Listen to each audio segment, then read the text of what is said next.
Shalom, shalom, sejam todos bem-vindos, em nome de Jesus. O Senhor é bom, sua misericórdia dura para sempre. Mais um culto hoje. Temos um pregador especial, né? Do coração de mãe, o diácono Mateus Monteiro, meu filho. Uma honra, um privilégio. Glória a Deus. Deus é muito bom. Então vamos orar, amados. Pai, em nome de Jesus, colocamos-nos diante de Ti, precisamos ouvir a Tua voz. Eu venho com expectativa de ouvir a Tua voz, ó Pai querido, e de arrancar desse pregador, Senhor, uma virtude, ó Rei da Glória, que tu preparaste para ele nesse dia, Senhor. E é em nome de Jesus, esse desejo, ó Pai, que é de tocar nas tuas vestes hoje, através da vida do Mateus, ó Pai, em nome de Jesus, que esteja presente em cada coração, que tu te manifestes com poder, com glória, com a tua unção, Senhor, e nos ajude a sermos mais parecidos contigo. Em nome de Jesus, e queremos já, desde agora, tributar a Ti honra, glória, louvor, domínio, majestade e poder a este nome que está acima de todo nome. Em nome de Jesus. Amém? Então vamos passar já para o irmão Mateus, em nome de Jesus. Pode ativar teu som aí, a mãe já vai marcar você. Amém? Em nome de Jesus. Amém. Graças. Amém. Glória a Deus. Estão Prontinho. me ouvindo, estão me ouvindo bem aí? Certinho. Glória a Deus. Então tá, Sim. então tá bom. Boa noite, amados, graça e paz. Meu nome é Mateus, sou filho do apóstolo Alexandre e apóstola Fátima, e eu queria dizer mais uma vez aí que é um privilégio muito grande estar aqui com vocês e que, em nome de Jesus, de alguma forma, ele possa me usar aqui para ser um canal, um instrumento de bênção na vida de cada um de vocês. E em nome de Jesus, em primeiro lugar, na minha mesmo. É isso que eu oro. Queria orar mais uma vez, então feche seus olhos aí mais um tempinho. E quero pedir que você interceda por mim também, interceda pelo seu coração, para que ele possa estar aberto aí para aquilo que Deus quer fazer em nome de Jesus. Pai, nós te agradecemos, nós te louvamos por esse culto, por esse tempo aqui na tua presença. Nós podíamos estar em qualquer outro lugar, Pai. Nós podíamos fazer tanta coisa, podíamos estar trabalhando, correndo atrás do nosso pão, ó Deus, de cada dia, podíamos, ó Deus, estar nos divertindo, estar com a nossa família, estar assistindo uma outra coisa, mas nós estamos aqui, Pai, buscando a Tua presença, buscando o Teu Espírito Santo, buscando, ó Deus, uma direção do alto para a nossa vida, e nós queremos, ó Deus, que as nossas virtudes, ó Deus, possam surgir, Pai, à tona nessa noite. Que as virtudes que estão no teu coração possam estar dentro de nós e ser trazidas à tona de verdade. Que nós não vivamos um evangelho que é, na verdade, algo que nos mostra como deveria ser uma autoajuda, mas que não tem eficácia na nossa vida no dia a dia. Nós queremos ser consolados, vivificados, transformados, libertos, incentivados, provocados por Ti, para que em nome de Jesus, Pai, a gente possa entrar num novo patamar, a gente possa estar num novo nível diante da Tua presença.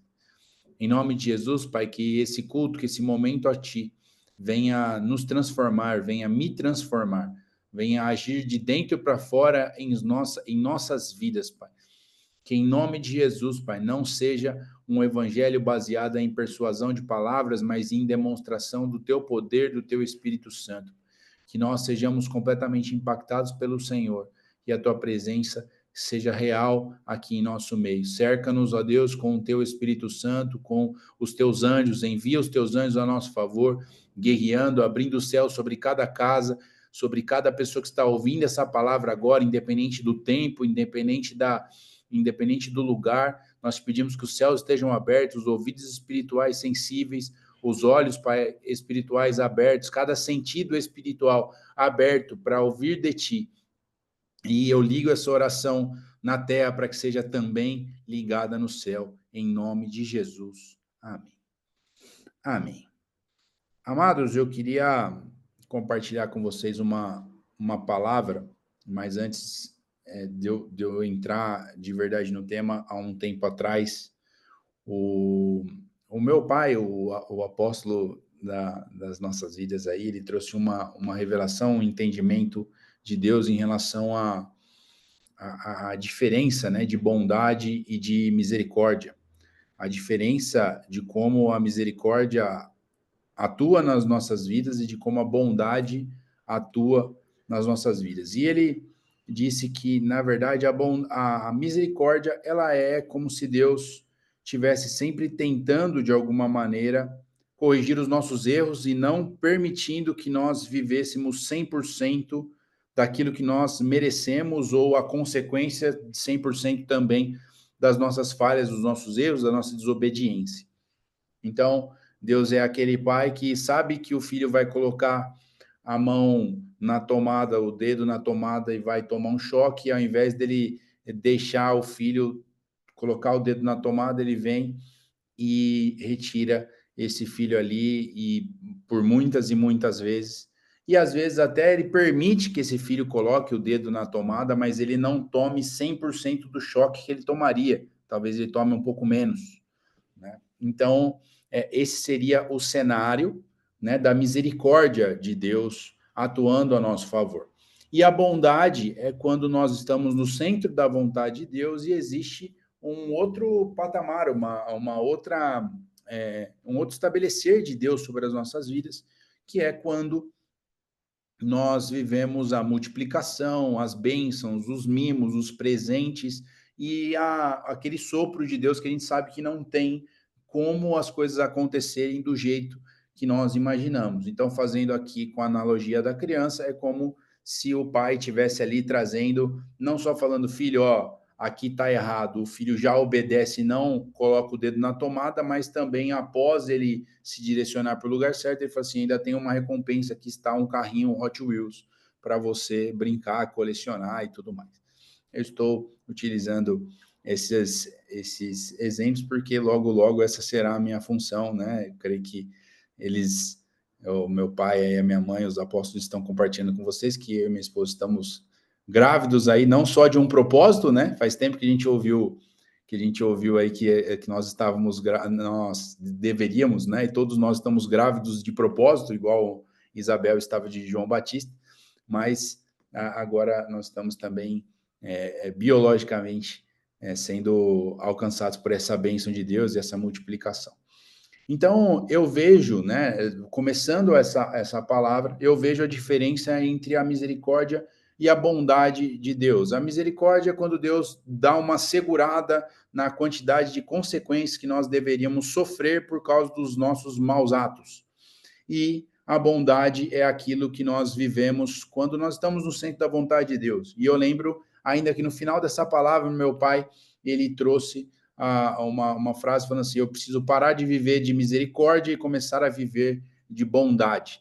Então, é como se fosse um convite para que nós fôssemos menos rebeldes, menos soberbos e menos, digamos assim, não entendendo aquilo que Deus gostaria de fazer nas nossas vidas e começássemos a ser mais obedientes. E a grande questão é que Deus não vai parar de ter misericórdia. O problema é quando ele só tem misericórdia. O problema é quando ele só conserta aquilo que nós estamos equivocados. Deus sempre vai trazer isso para nós de alguma maneira. Misericórdia, tanto é que a palavra diz aqui em Lamentações 3, 22 e 23, que as misericórdias do Senhor são a causa de nós não sermos consumidos, porque as suas misericórdias não têm fim, renovam-se a cada manhã, grande é a tua fidelidade. Então, a misericórdia, ela é basicamente um parâmetro, um princípio que não vai ser extinto da nossa vida cristã, porque aqui a própria palavra nos assegura que isso vai acontecer todos os dias, independente do cenário.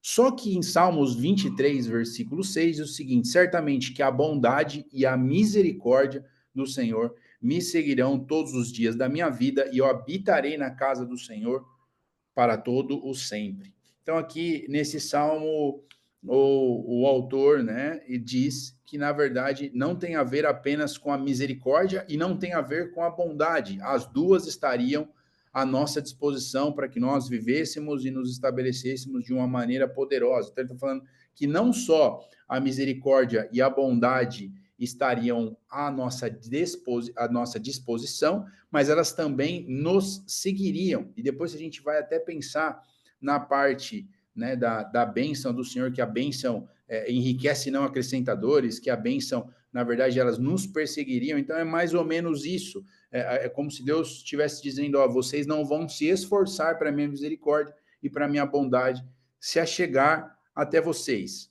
E aí, se a gente for entrar um pouco mais profundo em um caso aqui de misericórdia atrelada a uma bondade, em Gênesis 12, 18 diz assim, então Faraó chamou Abrão e lhe disse, que é isso que você fez comigo? Por que não me disse que ela era sua mulher?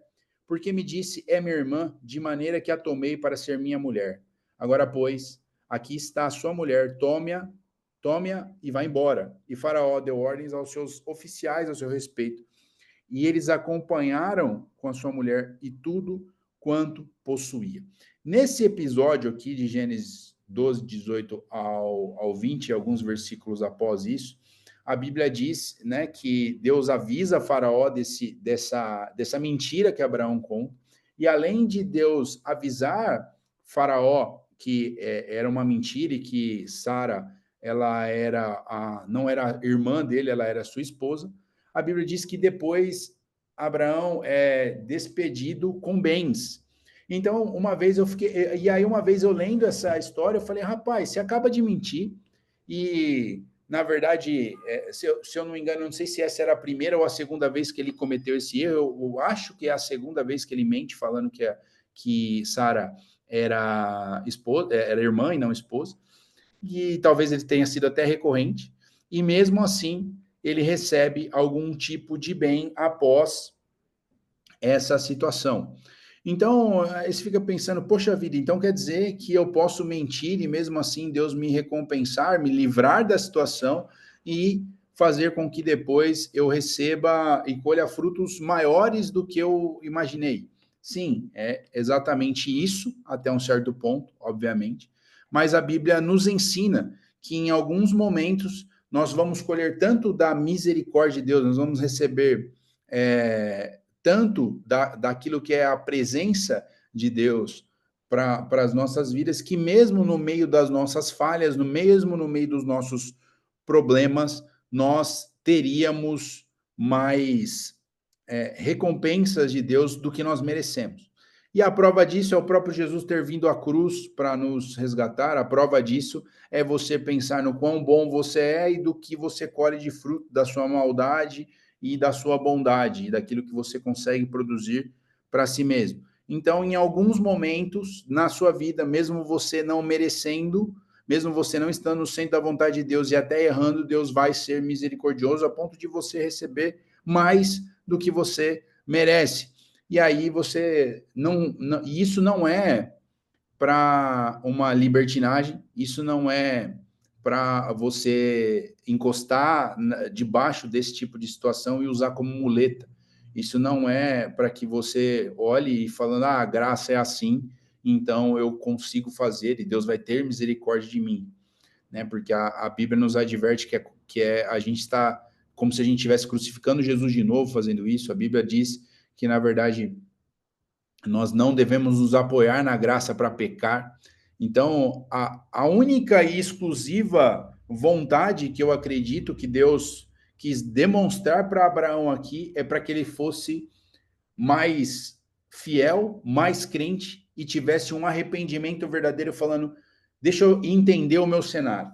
Eu acabei de de pecar contra a minha esposa, de mentir para uma autoridade da época, de desonrar o meu Deus, e no final ele me recompensa com mais do que eu merecia. Eu, na verdade, merecia perder a minha esposa, ser tratado como um prisioneiro aqui, escravo, mas no final Deus me protegeu a minha esposa, até um certo ponto, pelo menos, protegeu a minha esposa, e aí, no final de tudo, ainda eu saí melhor do que eu imaginava.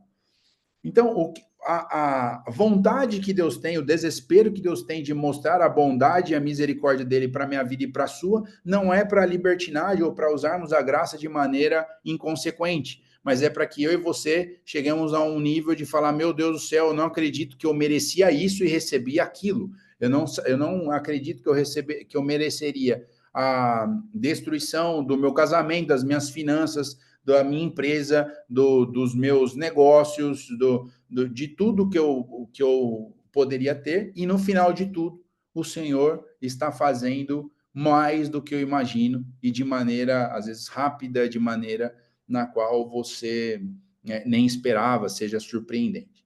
E na verdade, esses dias, algumas semanas atrás, eu tive um problema com a chave do meu carro, e eu estava no meio de uma negociação importante do meu trabalho, uma negociação muito significativa, e que fazia bastante tempo que não entrava uma possibilidade dessa de negócio.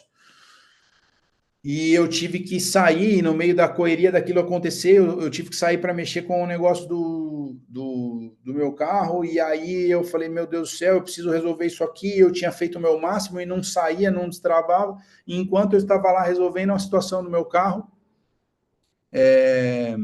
enquanto eu estava lá resolvendo essa situação, pensando ali, tentando já falar com a cliente, é isso aqui que você precisa contratar, você precisa fazer esse pagamento aqui e tal. Daqui a pouco a negociação surge lá no meu WhatsApp a confirmação que ela tinha dado certo e que a negociação tinha saído e que o contrato tinha sido fechado. Quando aquilo aconteceu, primeiro que me deu um gelo na perna, que eu falei, cara, eu nem acredito que está acontecendo isso, eu bambiei um pouco a perna ali, e além disso, a música que cantou no meu coração foi uma música do Antônio Cirilo, de há muito tempo atrás, quando chegou no meu WhatsApp aquela notificação do comprovante e que o contrato tinha sido fechado.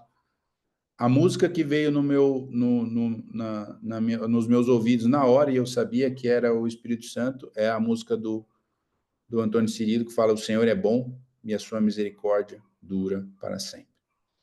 Porque eu não merecia ter tido essa oportunidade, eu não merecia fechar esse contrato, eu não merecia fazer absolutamente nada. E aí, no meio do chaveiro, eu deixei a chave com o cara, saí num cantinho, comecei a chorar lá, e eu comecei a cantar essa música, e fui embora depois para o escritório, escutando essa música e agradecendo a Deus.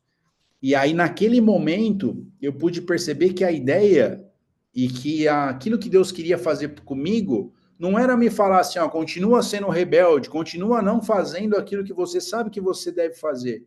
É Deus falando, cara, eu estou te recompensando apesar de. Então, começa a mudar o seu posicionamento, porque eu tenho bondade para te entregar. Só que enquanto você viver de misericórdia, eu vou ter que, daqui 6 meses, liberar uma outra situação dessa para você, porque você não está se posicionando e fazendo aquilo que eu estou te mandando.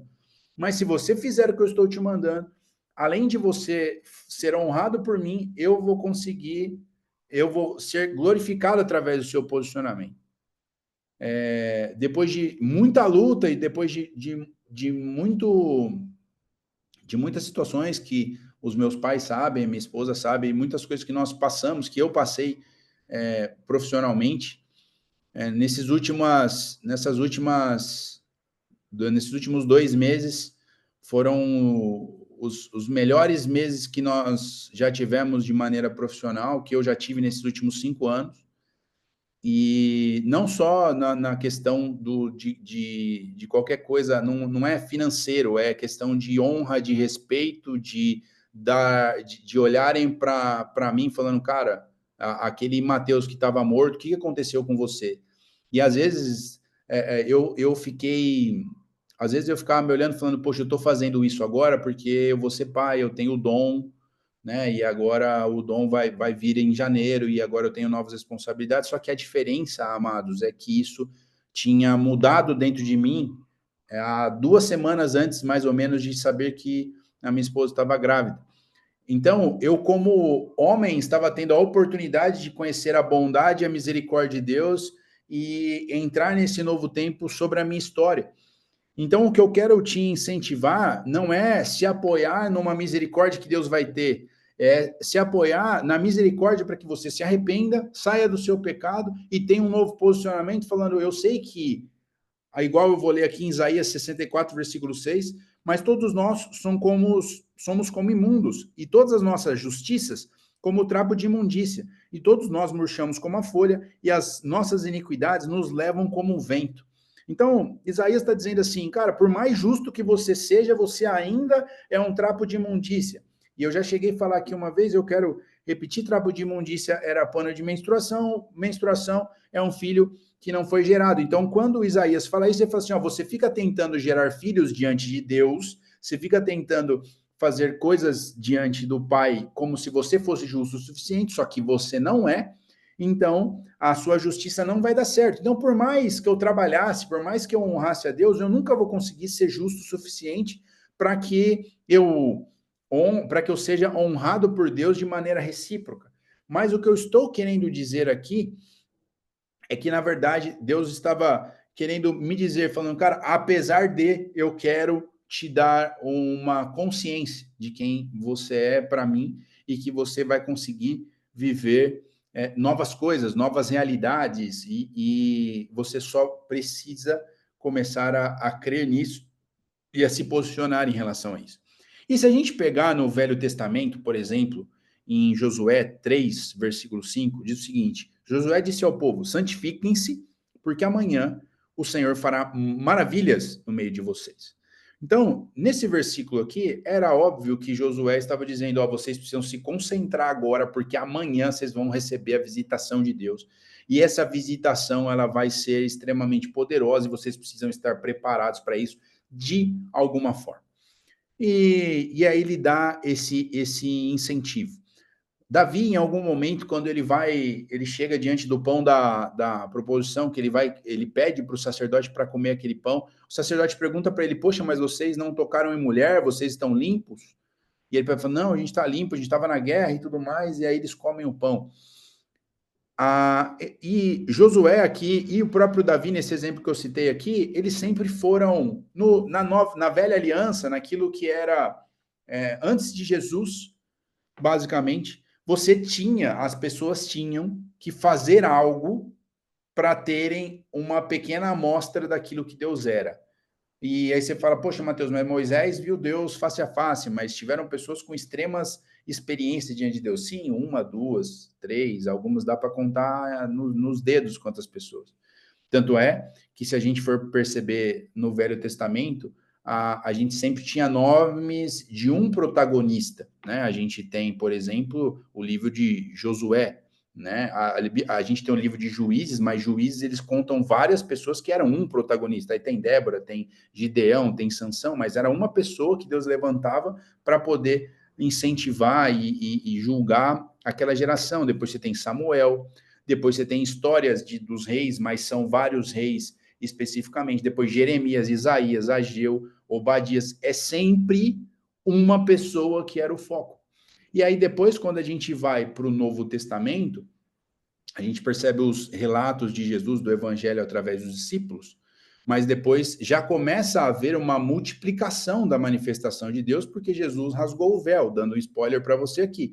Jesus rasgou o véu e aí não era uma pessoa. Aí depois várias pessoas começaram a provar da manifestação de Deus. Aí a Bíblia começa a dizer em Atos dos Apóstolos, por exemplo, que muitos sinais eram feitos não por Paulo, mas eram pelos apóstolos. E Estevão, o primeiro mártir, ele vê os céus abertos, ele faz um rebuliço naquela cidade, sendo diácono, ele não era nem um apóstolo. Depois você pega Filipe sendo trasladado, e ele era ali uma pessoa que estava também provando da manifestação de Deus. Então, a partir ali do Novo Testamento, já não é mais uma pessoa protagonista, já são vários. Aí depois nas igrejas, aí é a carta não a uma pessoa, mas é aos Efésios, aos Romanos, aos Coríntios. Então, aí eu preciso orientar vocês não como um protagonista, mas aí o véu se rasgou, todos vocês são. Todos vocês têm acesso à bondade e à misericórdia. Então, não é o apóstolo Alexandre, a apóstola Fátima, o Mateus, alguém, o que você é o protagonista da sua história. A gente precisa ter referenciais, a gente precisa ter pessoas que nos ajudem, mas no final de tudo, se a gente não conhecer a palavra, se a gente não adorar, se a gente não jejuar, se a gente não tiver as nossas próprias experiências com Deus, ninguém vai fazer isso por nós, porque o véu foi rasgado justamente por isso. Então, voltando aqui um pouco no raciocínio, no Velho Testamento, a gente tinha toda uma série de procedimentos para se fazer, ó, fica, se santifica, separa, não se deita com a sua esposa, faz alguma coisa mais concentrada aqui para você poder ter uma visitação poderosa de Deus, sacrifica o seu animal, traz uma pombinha, traz um bezerro, traz um animal aqui para as coisas acontecerem, porque o sacerdote vai apresentar o pecado dele, aí depois ele vai entrar lá e apresentar o pecado de vocês e tal, e tal, e tal. Só que a Bíblia diz em Salmos 50, 12 e 13 o seguinte: se eu tivesse fome, eu não diria a você, pois o mundo é meu e tudo o que nele existe. Acaso como eu é de comer, como eu, carne de touros ou bebo sangue de bodes? Então Deus estava dizendo assim, cara, esse sacrifício que vocês me trazem, na verdade é o trapo de imundícia que eu já falei para vocês lá em Isaías. Porque, na verdade, eu não como esse sacrifício que vocês estão me trazendo. Isso é só uma simbologia, na verdade, daquilo que Deus faria através de Jesus. Deus não gosta de churrasco, não é nós, né? Nós gostamos do churrasco, mas ele estava falando, cara, eu tô na contramão, o mundo é meu, eu não preciso de um boi, pelo amor de Deus. Não entenda que é isso que vai fazer com que você esteja diante da minha presença, porque você não tem capacidade para fazer isso. Então, no Velho Testamento, a gente percebe que Deus exigia alguma série de posicionamentos e que era importante você levar isso de maneira séria, tanto é que os sacerdotes morriam no Santíssimo Lugar, dependendo das condições que eles entravam, isso era exigido, né, por Deus, só que ao mesmo tempo, essa justiça já não era completa, porque o sacerdócio completo foi se cumprir só em Jesus. Ela tinha algum tipo de valor, porque Deus acabava de maneira misericordiosa, falando, poxa vida, vocês trouxeram um boizinho, né? Então tá bom. Vocês trouxeram uma pombinha, foi o melhor de vocês, né? Poxa, se vocês trouxeram o meu melhor, eu vou me manifestar para vocês. Então é aquilo lá que a gente vê lá em Salomão falando, se o meu povo se humilhar e buscar a minha face, se converter dos seus maus caminhos, eu vou vir dos céus, vou perdoar os seus pecados, sararei a terra e a glória enche o templo lá, tudo. Então é como se Deus falasse, cara, se vocês fizessem as coisas de maneira correta, eu vou me manifestar para vocês, mas eu preciso de um pouco mais de afinco, de fazer as coisas com amor mesmo, né? Eu preciso que isso aconteça. E aí, se a gente for fazer uma transição aqui, Romanos 5:20 diz o seguinte, a lei foi introduzida para que aumentasse a transgressão, Então, olha a parte A desse versículo aqui. A lei foi introduzida para que se aumente a transgressão. Então, parece que, na verdade, a lei tinha sido introduzida, colocada para se seguir, para que as pessoas parassem de pecar, mas, na verdade, a lei ela foi inserida no meio da realidade de cada um daquelas pessoas e de nós, para que nós tivéssemos consciência do nosso pecado, para que Abraão pegasse e falasse, cara, eu menti, para que Abraão falasse assim, eu entreguei minha esposa para outro homem por causa de medo, por causa de intimidação, ao bem mais precioso, aquela que eu me tornei um com ela, eu entreguei para uma outra pessoa. Então, quando o apóstolo Paulo aqui fala que a lei foi introduzida para que aumentasse a transgressão, parece de maneira contraditória, parece antagônico aqui uma coisa da outra. Fala, poxa, mas como que a lei, que é para trazer uma direção de como proceder, ela aumenta a transgressão? É justamente porque ela denuncia, porque ela mostra a quantidade de pecado que as pessoas têm nas suas vidas, porque se elas conseguissem seguir a lei, seria muito mais fácil, muito mais tranquilo. Então, elas não conseguem seguir. E é a mesma coisa que acontece com Abraão, quando ele identifica que ele erra, e mesmo assim ele prova da misericórdia, e mesmo assim ele prova do amor de Deus, e mesmo assim Deus se manifesta, ele fala, cara, eu não acredito, eu preciso me arrepender, eu preciso ser diferente, eu não posso pecar dessa maneira. Quantos de nós, por isso que a Bíblia fala, né, que a palavra branda desvia o furor. Quantos de nós, já no meio de uma discussão, ou no meio de alguma situação onde é normal, né, a gente pegar e ter algum tipo de reação, e aí você chega lá, todas as vezes exaltado, e aí alguém pega e fala, não, cara, me desculpa, me perdoa, aquilo te quebra no meio, aquilo te arrebenta, porque você fala, cara, é contraditório, eu vim aqui para brigar e eu tô recebendo perdão, o que está acontecendo? tá? Tem alguma coisa errada. Eu lembro que algum tempo atrás eu assisti um canal que mostrava de situações de trânsito normais, assim, situações de fechada, batida, essas coisas assim. E era bom porque eu ando de moto e isso deixa você esperto, porque não foge muito do padrão. Os motoristas fazem meio que a mesma coisa em lugares diferentes, então você fica mais esperto. Eu gostava de assistir. E o que acontecia? Eu percebia que os motociclistas, assim, sempre nervosos. Então, inclusive, é uma luta. Orem por mim aí, porque o trânsito é complicado. Mas, pensando por esse lado, quando eles tomavam uma fechada, eles tomam uma fechada, aí a pessoa começa a brigar com eles, fazer essas coisas, eles ficam mais loucos ainda, começam a xingar, brigar e ficam loucos. Mas em alguns casos raros, a hora que ele toma a fechada, a pessoa pega assim, desculpa, me perdoa. Eles pegam assim, não, de boa, tá bom, tio, vai na paz aí. E vai embora. E às vezes a mesma pessoa, uma pessoa que brigou, o vídeo colocado em duas situações diferentes pela mesma pessoa, tomou uma fechada, ela brigou com o outro e que pediu desculpa.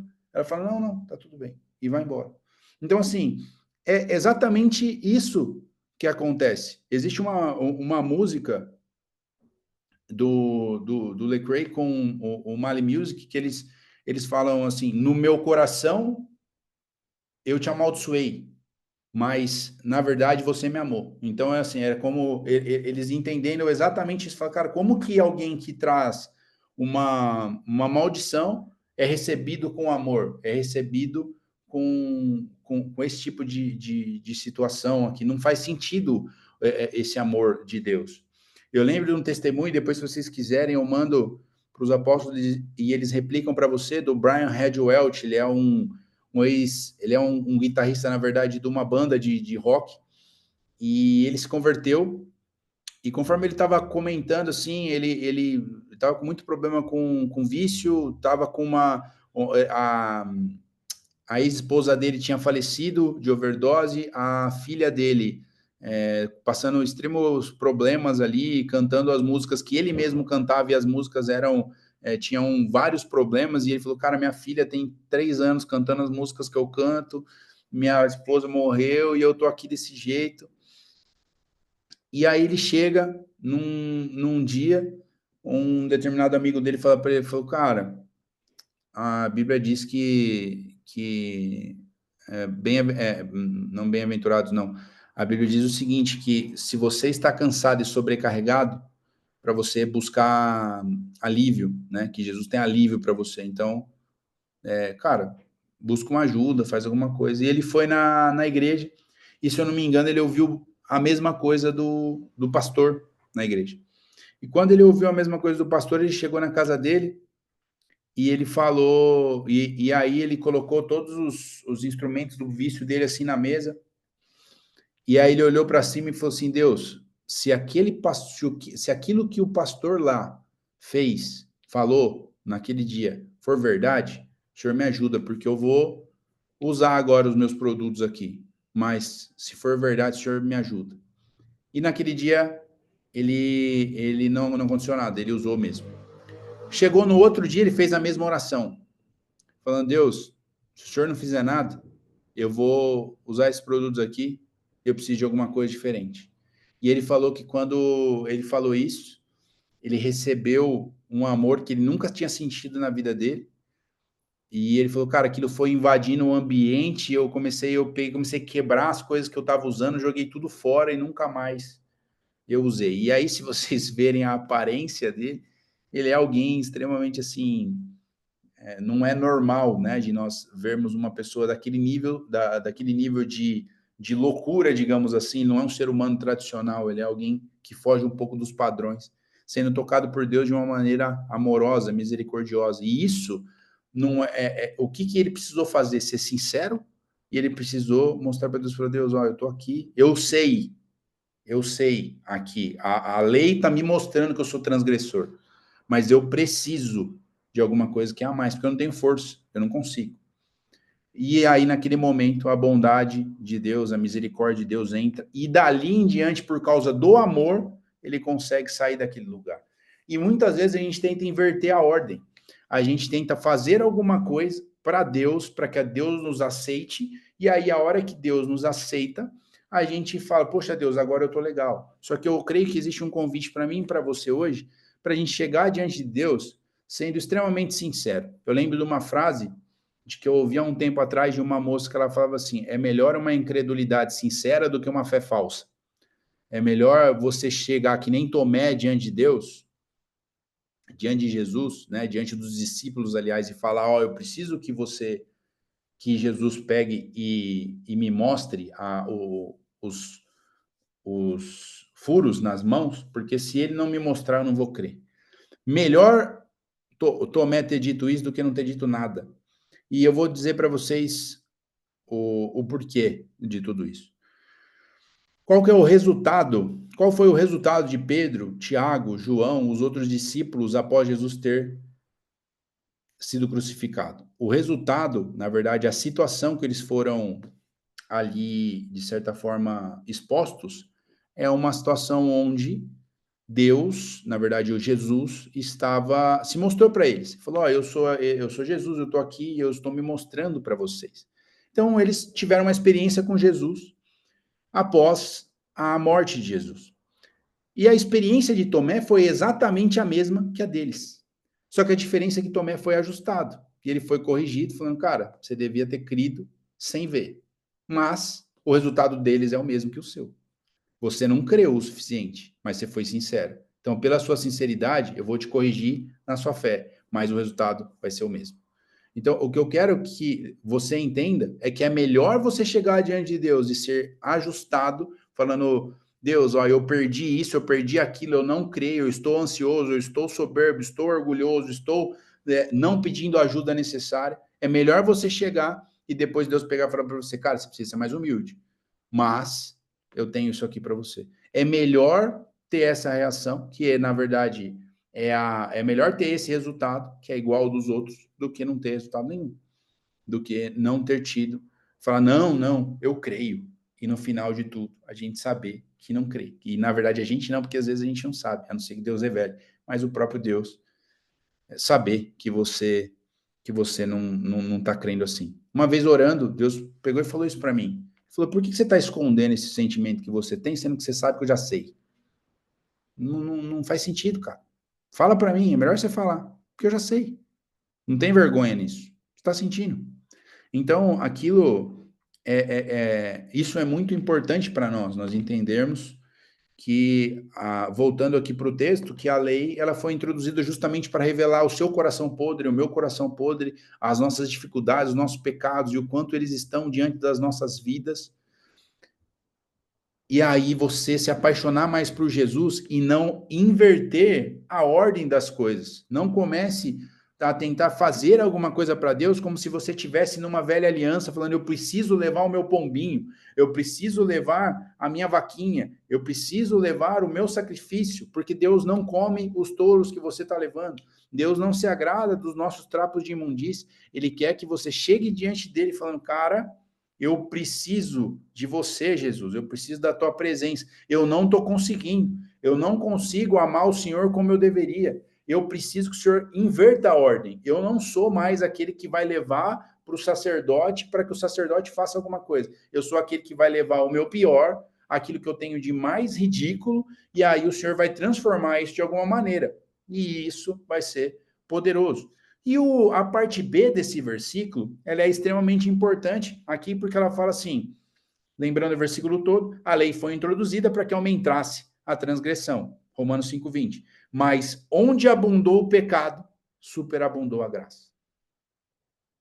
Então, esse versículo, o apóstolo Paulo está dizendo assim, ó, você está aumentando a transgressão, você está tendo mais consciência do seu pecado, o Espírito Santo está te revelando, você está cansado de você mesmo, você está decepcionado, frustrado com você mesmo. Você, na verdade, nem você se aguenta mais. O problema não é nem o cônjuge, o problema não são as pessoas ao redor, você não se aguenta mais, porque a transgressão está ficando cada vez mais aos seus próprios olhos. Mas se você está enxergando, existe solução. O problema é quando você não enxerga. O problema é quando você não liga mais. Existe uma música de uma banda que eu gosto bastante, que ela fala assim, existe um som que Deus está cantando para você, mesmo que você esteja distante dele. Se você ainda pode ouvir, ainda há esperança. Se você pode ouvir, ainda há esperança. Então, se você está ouvindo de alguma forma e algo está te incomodando, falando, cara, isso não se tornou uma iniquidade onde eu estou fazendo deliberadamente, onde eu não quero nenhum tipo de arrependimento, eu não estou nem aí. Se você está fazendo isso de maneira onde existe um incômodo, existe uma insatisfação, o próprio apóstolo Paulo aqui, através do Espírito Santo, está dizendo, cara, então abundou o pecado, né? Você percebeu que a lei te denunciou? Você percebeu que tem várias multas no seu nome? Você percebeu que a dívida é impagável? Mas, cara, abundou. Imagina o seguinte, quando abunda, cresce bastante. Só que a Bíblia está dizendo aqui, o apóstolo Paulo está dizendo, cara, mesmo que cresça muito, o que cresceu muito, a graça vai crescer ainda mais, e não é só o crescer na mesma proporção. Não é uma relação de igualdade que Paulo está dizendo aqui. Paulo não está falando assim, ó, abundou o pecado vai ser coberto de maneira igualitária. Tá tudo certo. Você pecou 2 vezes, Jesus cobriu 2 vezes. Então vamos ficar sempre numa conta de somando zero. Ele está falando, não, cara, você pecou algumas vezes. Só que Deus já fez o processo total para que isso fosse superabundado. É igual quando a gente pega e escuta um entendimento que meu pai compartilhou comigo há algum tempo atrás, lá de Gênesis, onde Abraão começa a diminuir aquela quantidade de pessoas, Deus, e 40, e 50, e 40, e 30, e 10. Aí os pais falam, cara, se tiver 10 justo, eu ainda fico. Então, se tiver só um pouquinho do amor de Deus sobre você, e na verdade a gente sabe que existe muito do amor de Deus sobre nós, esse amor, ele não é capaz de somar zero, ele é capaz de fazer com que a sua conta, o seu saldo fique extremamente positivo diante de Deus. Existe um sangue que foi vertido na cruz por mim e por você, que não é para somar zero, falar, os seus pecados estão perdoados, continue pagando as suas promessas, continue tendo uma vida mais ou menos ali, onde você está tendo que fazer um jejum para poder receber uma experiência com Deus. Não, na verdade, Deus quer que nos seus momentos mais desesperadores ele te constrange, porque a soma não é zero, a soma ela é de superabundância. Então, existe, né, a quantidade de cobertura do amor de Deus para cada pecado que nós cometemos. Lembrando que, na verdade, não tem a ver com aquilo que nós podemos produzir e nem com uma libertinagem para nós fazermos exatamente tudo que nós quisermos. É para, na verdade, a gente conseguir entender que, na verdade, o Senhor nos ensina que nós podemos nos apoiar no amor dele, né? E a Bíblia diz aqui em 1 Pedro 4:8, diz o seguinte, porque, acima de tudo, porém, tende amor intenso uns para com os outros, porque o amor cobre uma multidão de pecados. Aí talvez você esteja falando, poxa, Mateus, mas aqui nesse contexto, Pedro estava dizendo de um amor de irmãos, de pessoas que estavam ali, talvez se degladiando, brigando entre si, mas eu quero dizer que Deus, o apóstolo Pedro estava só mostrando o que seria uma representação do próprio amor de Deus por nós. Tanto é que quando os discípulos chegam para Jesus e falam, Jesus, quanto que eu preciso perdoar? 7? Jesus fala 70 vezes 7. Então, na verdade, existe esse poder de Deus muito além daquilo que nós podemos imaginar. E aí, indo um pouquinho mais para frente, agora na nova aliança, quais são as ordens, quais são os parâmetros e os princípios de Deus para nós? 1 João 4,19, nós o amamos porque ele nos amou primeiro. Então, ou seja, você só consegue amar porque você foi tocado por esse amor. Não é mais o boizinho, não adianta mais a pombinha. Você precisa amar porque você provou desse amor e dessa manifestação de Deus. Depois a Bíblia diz em João 16:8, quando ele vier, convencerá o mundo do pecado, da justiça e do juízo. Ou seja, existe o Espírito Santo de Deus trabalhando com toda a manifestação e tudo que é necessário no reino de Deus para que as coisas aconteçam. Não é através de um conhecimento humano, não é através de uma leitura da palavra apenas, mas é através do Espírito Santo de Deus que te convence do pecado, da justiça e do juízo. Uma coisa que eu tenho feito bastante no meio das oportunidades que Deus tem me dado para falar do amor dele, da presença dele, eu levo as pessoas para Deus. As pessoas estão cansadas de cristãos julgadores, cristãos hipócritas, cristãos que chegam falando mal de outras religiões e sem muita base de conhecimento, só está errado porque eu ouvi alguém falar que estava errado e que tinha problema, mas na verdade, se for perguntar para a pessoa por que está errado, não sabe, mas está lá julgando, batendo, brigando e falando, não, sua religião aqui, ó, não presta.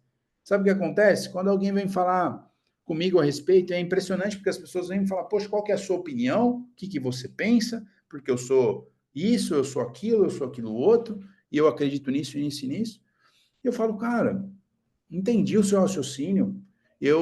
Primeiro eu pergunto para ela se a Bíblia é uma verdade para ela, porque não adianta a gente ficar debatendo com pessoas que não acreditam na Bíblia, porque a Bíblia é o nosso parâmetro. Para nós é fácil sermos convencidos. Se está na Bíblia é verdade, se não está, não é. Agora, para as pessoas hoje do mundo, cara, a Bíblia é um conjunto de alegorias, são contos e mais contos e tudo mais. Então, assim, primeiro assim, cara, a Bíblia é a verdade para você absoluta? Ah, é. Então, beleza. Então, a gente vai seguir uma linha de raciocínio aqui. Agora, não é? Ah, então se não é, então vamos lá. Então, é outra linha de raciocínio que eu vou seguir com você. Segundo a minha fé, é isso. Tá? Segundo a minha fé. Só que o problema, aí eu falo assim com as pessoas mesmo. Só que o problema, cara, é que ficar na fé dos outros é embaçado demais. Você ouvir o que os outros ouviram e achar que aquilo é uma verdade para você, às vezes funciona, mas na maioria delas não é o suficiente. Então, o que eu queria te incentivar a fazer? Deus ele está interessado na sua vida. E ele quer tocar o seu coração, ele quer se fazer real. Agora, vai que chega depois, mais para frente, você está enganado. Você está vivendo uma realidade que não é a que você deveria viver. Então, quer saber? Dá uma oportunidade para Deus e acreditar aqui um pouquinho, bem de leve no que eu estou falando. Chega para Deus e fala assim, Deus, eu quero saber o que o Senhor quer que eu faça. Onde o Senhor está? Eu não quero viver enganado. Eu não quero estar num lugar onde o Senhor não está. Eu quero que... E não quero saber de uma religião. Eu quero ter um relacionamento vivo com o Senhor. O Senhor pode se revelar para mim? E aí, meu amigo, Deus vai se revelar para você. E eu não fico tentando convencer as pessoas, até porque ou eu faço alguma coisa muito espiritual ali, de trazer uma revelação, descortinar o coração da pessoa, ou de trazer uma cura, alguma coisa que é o que a gente sabe que é um instrumento de evangelismo mesmo, de impacto, ou eu faço isso, ou eu levo ela para Deus. Porque, na verdade, não tem outra coisa que pode convencê-la e fazer aquilo ser sustentável no longo prazo. Porque ela pode ter uma experiência comigo, de eu orar e ela ser curada. Só que, ao mesmo tempo, essa pessoa ela vai chegar num momento e falar, cara, aquele dia deu sorte. Mateus orou, já estava passando, tinha tomado remédio, o remédio fez efeito, acabou. Então, nem Deus existe, deixa quieto. Agora, se ela tiver uma experiência, no quarto dela, ela acordou, ela sonhou, alguma coisa aconteceu, igual a gente tem ouvido, que pessoas têm tido experiências que são irreversíveis, experiências que não tem como a pessoa negar, é outra coisa. Então, a ideia aqui é que nós entendamos que Deus está interessado em fazer com que a verdade dele, os sonhos dele, a presença dele seja manifesta. E isso em mim e em você. A Bíblia diz que dele é o querer e o efetuar. Então tem muita coisa dentro da nossa vida que é ele que precisa gerar. Fala, Deus, eu não tenho condição, eu já fiz tudo o que eu podia. E infelizmente eu não consegui sair desse ciclo. Infelizmente eu não consigo mais ser poderoso o suficiente para viver uma nova realidade do Senhor sobre mim. Eu vou abrir a minha vida aqui para vocês como um voto de confiança, mas não sai espalhando depois, mas não tem problema. Quando eu era pequeno, eu tinha problema de fazer xixi na cama. Eu fazia xixi na cama até sei lá quantos anos. Eu era menininho lá, eu devia ter o quê? Uns 9 anos, 10 anos, sei lá. Já era velho para poder fazer xixi na cama. E por diversas vezes eu acordava triste, decepcionado, falava, cara, mas eu não acordo. Eu parava de beber água cedo, parava de tomar refrigerante cedo, eu não tomava porque eu queria dormir, só que às vezes eu tinha sede de noite, queria beber alguma coisa, não dormia, só porque eu tinha medo de fazer xixi, aí eu acabava fazendo. Aí chega um dia, minha mãe falou para mim, falou, Mateus, chega para Deus e fala assim, Deus, eu não consigo parar de fazer xixi na cama. Então o Senhor precisa me ajudar. E eu fiz essa oração. E quem dera eu, todas as minhas orações fossem naquela sinceridade, com aquela pureza de coração, porque nunca mais eu fiz xixi na cama, depois daquela oração. Eu lembro de uma vez que a gente estava passando uma situação difícil, eu, meu pai, minha mãe, a gente estava morando de favor numa igreja que cuidava da gente nessa parte, a gente servia eles de alguma forma.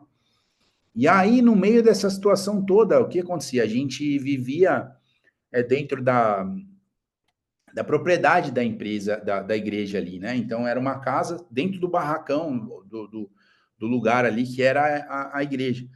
E tinha uma lanchonete na igreja e traziam as coisas para nossa geladeira. E aí, a gente, naquela situação brava, eu lembro que eu gosto até hoje, mas uma coisa que eu comia muito naquela época era bolacha de sal com ketchup. Então, eu comia, assim, foi muito gostoso até hoje, mas era porque tinha algumas outras coisas que eu não podia comer. E por quê? Eu chegava pro meu pai e falava, pai, tem presunto e queijo na geladeira. É nosso ou é da igreja?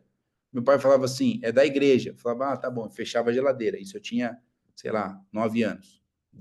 8 anos, 7 anos. Eu lembro de eu fechando a geladeira e comer a bolacha de sal ketchup. E eu lembro de um dia que eu fui buscar um negócio numa mercearia que a gente tinha. E a hora que eu fui buscar um negócio na mercearia, eu vi um chiclete, uma bala, alguma coisa assim. E eu cheguei para o meu pai e falei, pai, ó, eu fui buscar lá o negócio da igreja lá agora, eu trouxe o negócio da igreja, mas assim, me dá 10 centavos para eu buscar o negócio lá, porque é um doce que eu queria. Ele falou, Mateus, eu não tenho. Eu falei, pai, mas são 10 centavos. Ele falou assim, Mateus, eu não tenho 1 centavo. Vai orar. Aí eu peguei e falei, tá bom, pai. Peguei e fui pro meu quarto, ajoelhei lá, falei, Deus, queria comer um doce lá, se o senhor puder, tal, o senhor me dá aí. Chegou o pastor da igreja na época lá, fazer uma falta, fazer uma, lá, meu pai tá falando aqui no grupo, que era um confete, era que eu queria comer. Aí, 32 centavos, aí tá lembrando, tá vendo? E ele falou, não tem 1 centavo, então era 32. A inflação, hoje esse confete é 2,50, é 2,50 na cadeia. Hoje é R$8 esse confete aí, então assim, ou seja, a inflação pegando nós aqui. Mas vamos lá. Aí eu tava lá, chegou o pastor da nossa igreja e eu tava rodando peão. Eu lembro que eu tava rodando peão a hora que ele rodou o peão ainda, pegou na mão, colocou na minha orelha, cortou minha orelha, ficou ardendo. Nossa, eu fiquei bravo com ele, mas eu não demonstrei. Falei, pô, vou brigar com o pastor da igreja, mas cortou minha orelha a hora que ele passou o negócio. Eu era criança, nunca mais esqueci, tem que liberar perdão para ele. E aí, aconteceu isso aí. Ele falou, Mateus, tô aqui R$1 para você comprar um doce. Falou para mim. Assim, questões de, não acho que não deu 20 minutos, meia hora que aconteceu isso. E aí, o que acontece? Por que eu estou citando tudo isso para cada um de nós aqui, contando essas histórias? Porque, na verdade, o que falta? Uma sinceridade das crianças, uma sinceridade onde você fala, Deus, não vai dar para mim, eu não vou conseguir fazer isso, eu preciso que a tua bondade, que a tua misericórdia me siga, mas com força. Não é só seguir, porque seguir às vezes vai atrás, mas atropela, eu passo por cima, porque se não passar por cima, acontecer alguma coisa, eu vou ficar desse jeito. Eu preciso da tua bondade, da tua misericórdia. Eu estou cansado, eu estou exausto. Eu lembro uma fase do apóstolo Rina, que ele falava assim, se não der para você voar, corre. Se não der para você correr, anda. Se não dá para você andar, se arrasta, mas não para, porque Deus vai honrar a sua fé. Então, às vezes, você está se arrastando, mas eu queria liberar sobre você, nessa noite, em nome de Jesus, uma possibilidade, uma fé para que você, se arrastando, falando, Deus, me atropela com a tua bondade, me atropela com a tua misericórdia, para que, em nome de Jesus, eu consiga viver e sair dessa condição, e sair dessa realidade aqui que eu estou em todas as partes que eu poderia imaginar.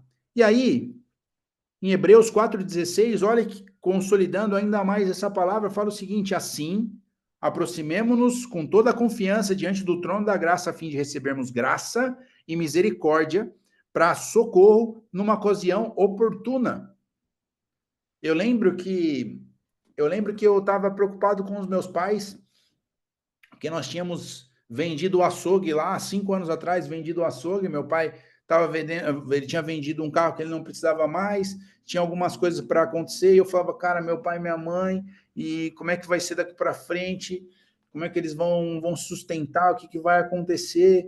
E não sei o que, está acabando a última parcela do carro, e eu desesperado aqui em casa, não demonstrar a fraqueza para eles, mas aqui em casa eu estava louco.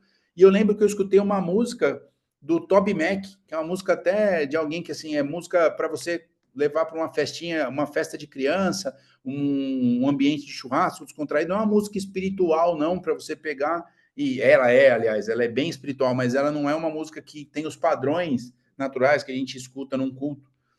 E a música ela chama A Ajuda Está a Caminho. Ela chama Help is on the Way, que é de que é do Toby Mac.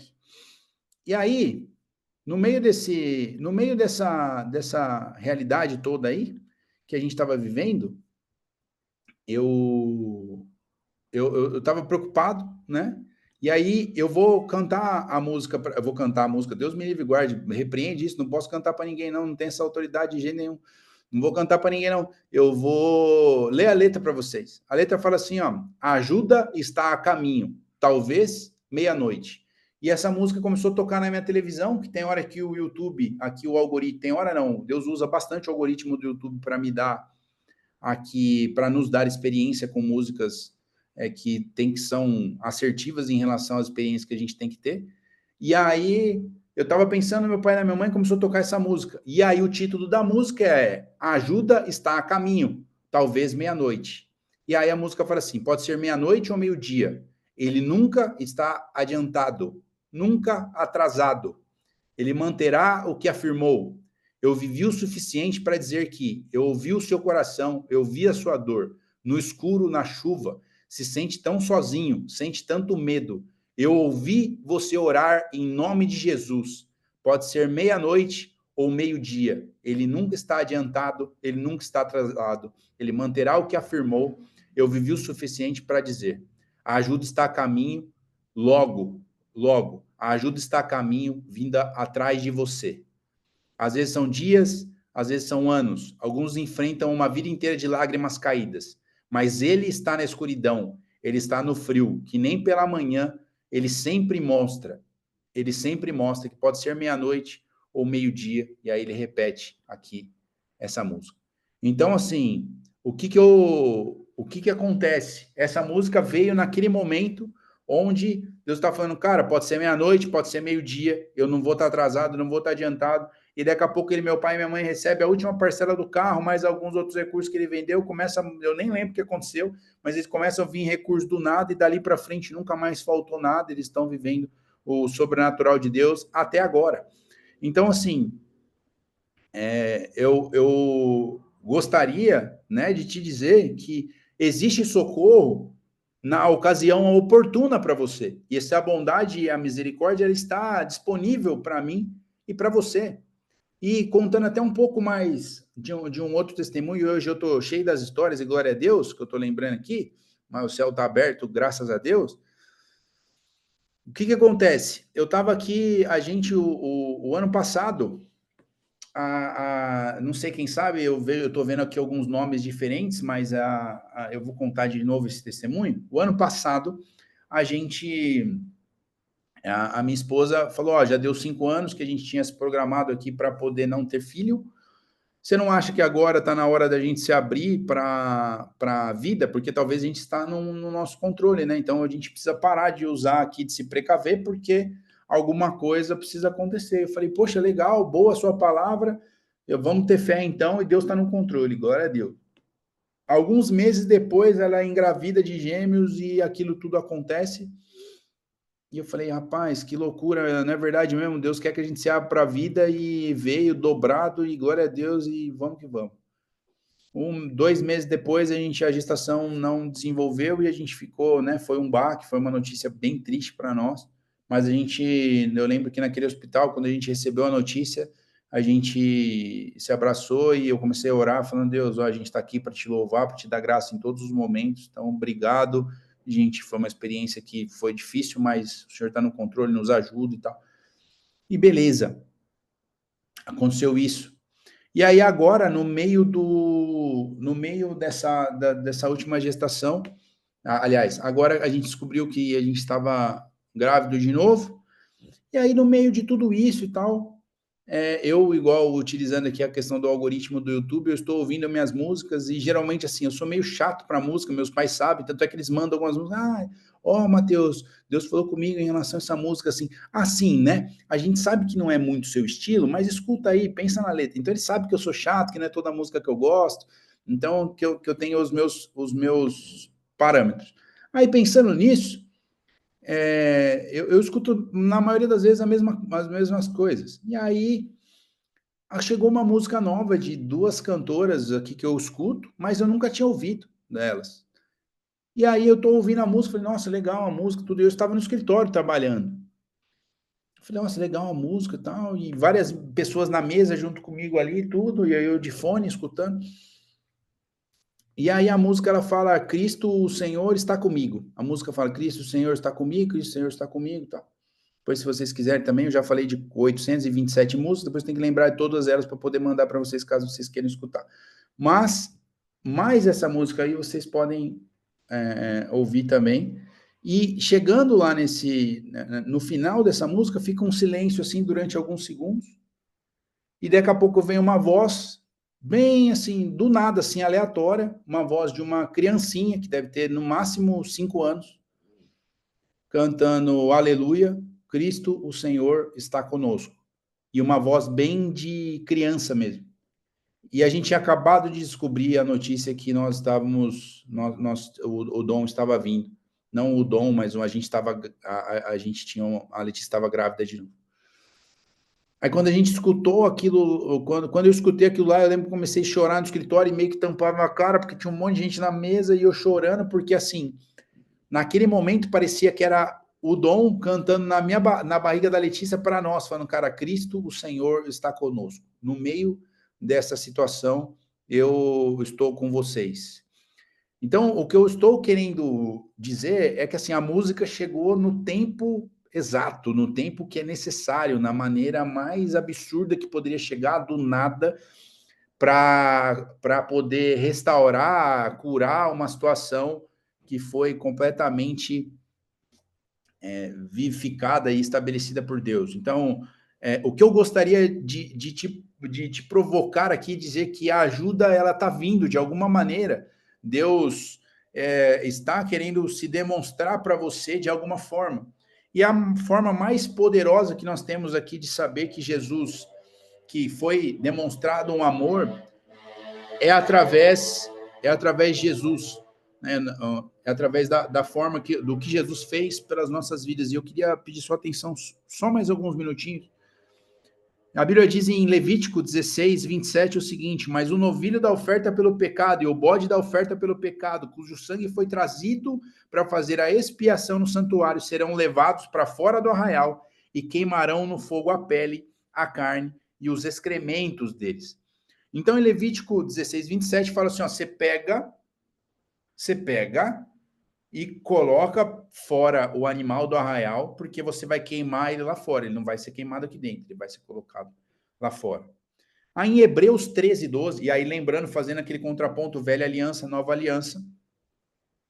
Velha aliança, nós tínhamos que levar os animais para serem queimados fora do arraial, nós tínhamos que levar a pombinha, o touro, e lá eles estariam se desenvolvendo ali, né? E esse sacrifício seria aceito por Deus. Só que aí em Hebreus 13, 12, e Hebreus é um livro inteiro que fala do sacerdote de Jesus, da perfeição desse sacerdócio, a Bíblia diz o seguinte: por isso foi que também Jesus, para santificar o povo pelo seu próprio sangue, sofreu fora da porta da cidade. O mesmo animalzinho que foi levado para fora da cidade, agora estava, através de Jesus, sendo levado para fora também para cobrir o sacrifício, para que essa graça fosse superabundada também sobre a vida das pessoas, sobre as nossas vidas. Então, uma velha aliança, esse animalzinho era levado para lá, fala, cara, queima a carne, a pele, os excrementos, queima lá fora, para não ter comunhão com que vocês estão aqui dentro. Vai lá e faz fora do arraial. E Jesus foi crucificado fora da cidade e ele foi até o inferno para resgatar a chave da morte, do inferno e retirar o poder do pecado sobre as nossas vidas. Então ele foi onde ele precisava para ser, não só estar fora da cidade para cumprir um ritual, para cumprir e para fazer um espelho com aquilo que acontecia no Velho Testamento, mas ele foi também no coração da terra para resgatar as nossas vidas e o poder de Satanás e das trevas sobre a nossa história, em nome de Jesus. Então foi isso que Jesus fez sobre cada um de nós. E eu queria encerrar essa palavra lembrando vocês de Lucas 7, do 36 ao 50. Eu não vou ler porque são 14 versículos e eu não quero me estender. Mas a Bíblia diz de uma pecadora que foi até a casa de Simão, o fariseu, e ela chega até os pés de Jesus e começa ali a lançar o seu alabastro, o seu perfume ali que ela tinha, que ela tinha em sua posse para poder colocar aos pés de Jesus. E aí Jesus, naquele momento, fala, poxa, o fariseu fala, cara, não acredito que eu coloquei esse cara para dentro da minha casa porque ele está sendo beijado por uma possível prostituta, uma mulher pecadora, e ele não está percebendo. Então, se ele fosse profeta, ele perceberia, ele não tem discernimento. E aí o Jesus, fraco de discernimento, fala, cara, você... Então tá, então já que você é o bonzão, deixa eu te perguntar uma coisa. Primeiro, quem tem mais, quem perdoa mais? Quem deve menos ou quem deve mais? Aí Simão fala, então, quem deve mais? Ele fala, putz, foi boa a sua resposta, hein? Que excelente. Fala, mas ó, sabe o que é interessante? Você não me recebeu com um beijo na face, ela não deixou de beijar o meu pé. Então, aquilo que você está acusando ela de fazer, você não fez. Aquilo que você deveria ter feito, ela está fazendo, de todo o seu coração, diante da minha vida, diante daquilo que eu represento. Só que aí talvez você pegue, fique pensando, fala, Mateus, o que tem a ver tudo isso com a parte da palavra, né? Com a parte da bondade e da misericórdia de Deus alcançando as nossas vidas? Essa mulher, muito provavelmente, estava derramando aos pés de Jesus um perfume que era fruto do seu pecado. Era fruto de um trabalho que não era bom. Ela não estava lá chegando que nem Zaqueu e falando, ó, eu vou restituir o que eu roubei das pessoas como forma de restauração, mas assim, de certa forma, até é lícito o que eu estou fazendo, porque eu tenho dinheiro porque eu tinha uma profissão, eu só exerci ela de maneira corrupta, mas assim, eu vou devolver uma parte. Não, a profissão dela, todo aquele recurso, muito provavelmente vinha do pecado. Só que Jesus não viu o pecado, ele viu a ponto de honrá-la diante daquele homem e honrá-la diante de nós, falando, cara, ela tá fazendo isso porque ela entendeu o tamanho da misericórdia, ela entendeu o tamanho do pecado dela. E eu sei que a gente escuta desde pequeno, não tem pecadinho e pecadão, né? Mas a grande questão, assim, ela entendeu o tanto que ela devia, ela teve a consciência do pecado dela, igual Abraão teve a oportunidade de ter, igual nós estamos vendo a lei, falando, cara, meu Deus do céu, o tamanho da minha transgressão, ela teve essa oportunidade, e ela entendeu que ela deve muito. E mesmo ela devendo muito, ela entregou o fruto do pecado dela aos meus pés, que é o pior que ela tem. Mas é a incredulidade, que eu falei para você, que é sincera, ao contrário da fé falsa. Ela entregou um fruto de pecado aos pés de Jesus de maneira sincera, falando, Jesus, é tudo que eu tenho. E esses dias eu conversando com uma pessoa a respeito de Jesus e tal, e eu falei, eu citei para ela essa parte, falei, faz essa oração. Faz essa oração falando para Jesus aí a respeito dele, de você não ficar enganada, de você conhecer ele de maneira poderosa. Se fizer sentido o quem ele é, poxa, aí a gente deu certo. E ela falou assim, então, eu não sei se eu quero querer. Ela falou assim, eu preciso querer. Falei, pronto, você já conseguiu a experiência que você precisava. Aí ela regalou o olho e falou, como assim? Falei, tudo que ele precisa é que você chegue diante dele e fale assim, Jesus, eu não sei, nem se eu quero querer. E aí, se você fizer isso, você vai ver que ele vai se manifestar porque você foi extremamente sincero. É muito mais fácil dele receber essa oração sua sincera do que talvez uma minha, cheio de jargões apostólicos, pastorais, evangelísticos, mestres e proféticos. Então, se você falar de Jesus, eu não sei se eu quero querer. Então, o que eu quero dizer nessa palavra é que essa mulher, ela falou assim, tudo que eu tenho aqui é o fruto do meu pecado. Mas, de certa forma, eu acredito que isso pode ser revertido. Isso pode ser restaurado. E se puder ser restaurado, eu acredito que eu posso viver mais desse homem. Esse homem tem alguma coisa para me entregar. Então, o que eu quero deixar aqui como mensagem é o poder de você ser sincero para que a bondade e a misericórdia de Deus te alcance. O poder de você estar diante de Deus falando, Jesus, ó, esse aqui é o meu pecado e não tem nada que eu possa fazer diferente disso. Eu lembro de uma música que eu ouvi, a minha mãe gosta bastante também, uma música que é um desenho, e a música pega e fala assim, ela tá falando várias coisas, ela pega e fala assim, isso aqui é tão bom quanto eu posso ser. E, na verdade, no desenho existe uma pessoa que tá com um esqueleto assim, e ela tá falando para Jesus, fala assim, Jesus, esse esqueleto aqui, essa morte, esse vale de ossos secos, aqui que eu tô, é tão bom quanto eu posso ser. Então, eu queria dizer para vocês que existe um espírito de vida sobre nós, para que a gente possa receber esse poder de Deus, essa bondade de Deus, essa misericórdia. Precisa haver esse sopro sobre as nossas vidas. A Bíblia diz em Gênesis que a terra era sem forma e vazia e o Espírito pairava sobre as águas. Eu já ouvi há um tempo atrás que esse pairar sobre as águas era como se ele tivesse, como se o Espírito Santo estivesse se chocando, batendo contra a terra para poder gerar na terra uma capacidade de ouvir a palavra de Deus, o haja luz, e a terra ter capacidade de responder da maneira correta. Então era como se o Espírito Santo estivesse se chocando, falando, cara, eu preciso gerar aqui uma atmosfera, um lugar onde a hora que o meu pai liberar essa palavra, a terra aguente.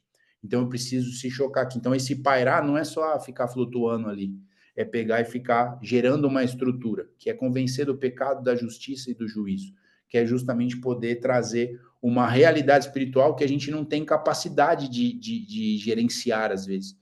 Então, quando a Bíblia fala isso, que a terra era sem forma e vazia, é a mesma coisa que falar, Deus, eu sou essa terra, sem forma e vazia, mas eu preciso que o Senhor paire aqui em cima de mim para eu poder ter capacidade de receber o seu haja luz, porque às vezes eu estou recebendo tanta palavra profética, às vezes existe tanta haja luz, às vezes existe tanta vida. Gera sol, gera lua, gera os animais, gera os homens, gera vida, vida, vida, só que eu não tenho estrutura. Eu sei que o Senhor é um Deus de vida, de criação, de criatividade, de poder, de alegria, de manifestar a tua presença, de estar diante de mim, de eu ter experiência, mas de verdade não tem estrutura. Se o Senhor pegar e falar qualquer coisa para mim, não vai dar certo. Então, eu preciso ter que o teu Espírito Santo comece a pairar sobre mim para eu poder ter essa realidade. Sem essa realidade, não vai dar. E a partir daí, Deus começar a fazer as coisas acontecerem na nossa vida. E a Bíblia diz o seguinte, Ezequiel capítulo 37, eu gosto muito desse capítulo que fala lá do Vale de Ossos Secos, só que algo muito interessante acontece nessa palavra. Quando Ezequiel chega para conversar com Deus, ele começa a conversar com Deus, Deus pergunta para ele assim, esses ossos podem reviver? Sabe o que ele fala? Senhor, tu sabes. Quando Pedro pega e está lá pescando, quando Jesus pega e fala para ele assim, joga a rede, ele pega assim, Jesus, pesquei a noite inteira, mas sobre a tua palavra vou lançar minha rede. Sabe o que Ezequiel e Pedro fizeram? Transferiram a responsabilidade. A responsabilidade não era mais deles. Ele falou assim, Jesus, o senhor que está falando para jogar? Vai ter peixe? Eu fiz o que eu podia, a noite inteira. O senhor precisa trazer o peixe aqui agora, porque de verdade não vai dar, não. Na minha condição não vai dar. E aí em Ezequiel, a mesma coisa, ele falou assim, Senhor, tu sabes, eu não consigo dizer se vai reviver esses ossos ou não.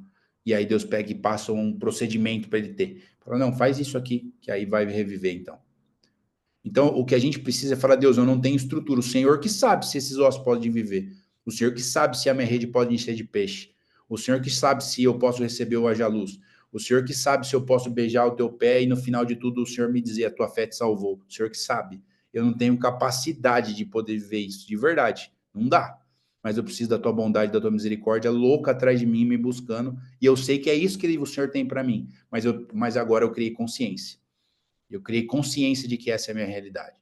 E se eu criei consciência de que essa é a minha realidade, aí é diferente.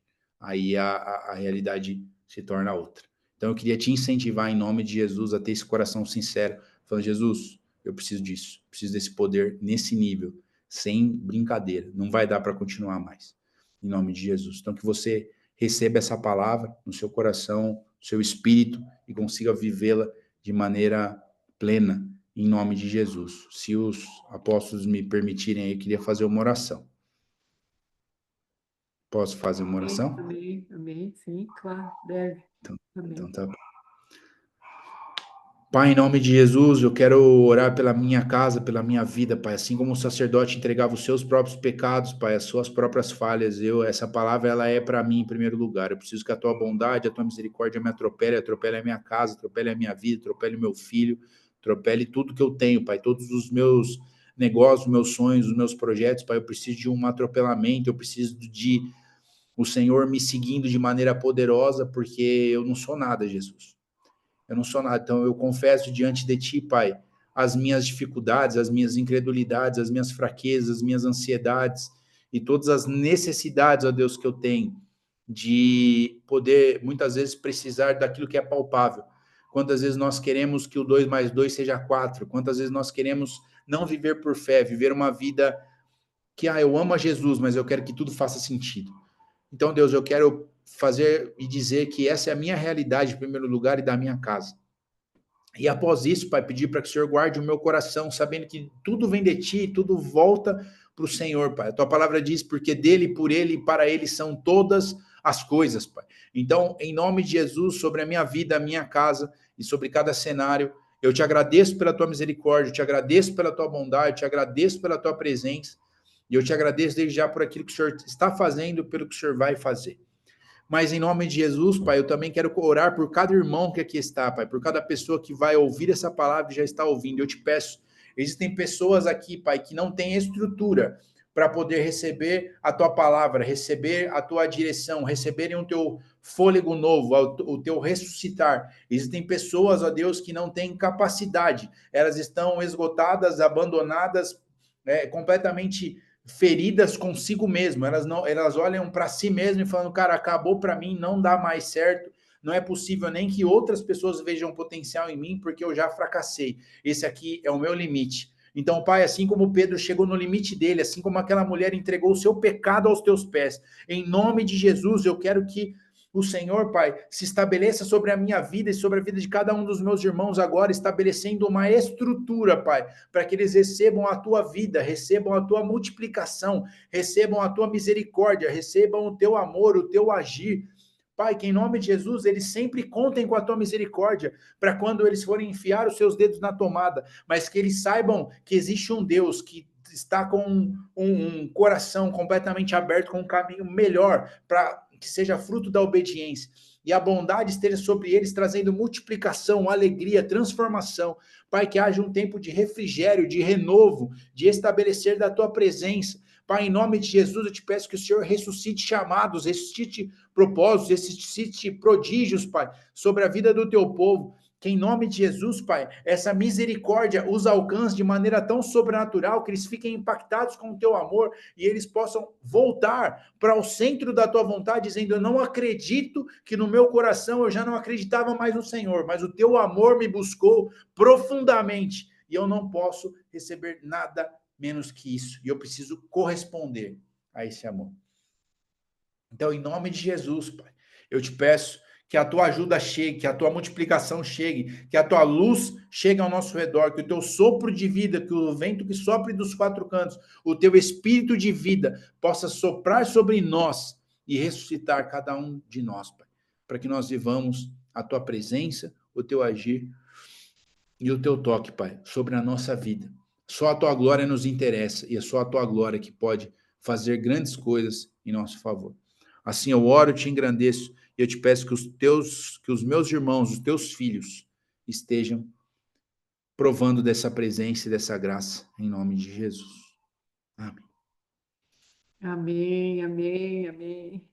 Graças a Deus por essa palavra. Aleluia. Graças a Deus, não é?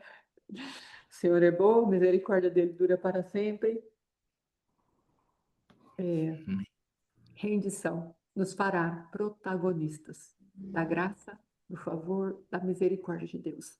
O que Deus tem mais falado em nosso meio, renda-se, renda-se ao amor de Deus. E o próprio Deus será responsável por nós cada vez mais. Amém? Em nome de Jesus, Deus abençoe. Agradeço ao Mateus a palavra, o zelo, o fervor, né? Em nome de Jesus. Que Deus te abençoe, meu filho. Deus te guarde, te recompense. Em nome de Jesus. Letícia, muito obrigada, minha filha. Que Deus te abençoe, te guarde. Dom, muito obrigada. Vovó te ama. Você é lindo. Muito obrigada, meus irmãos. Deus abençoe.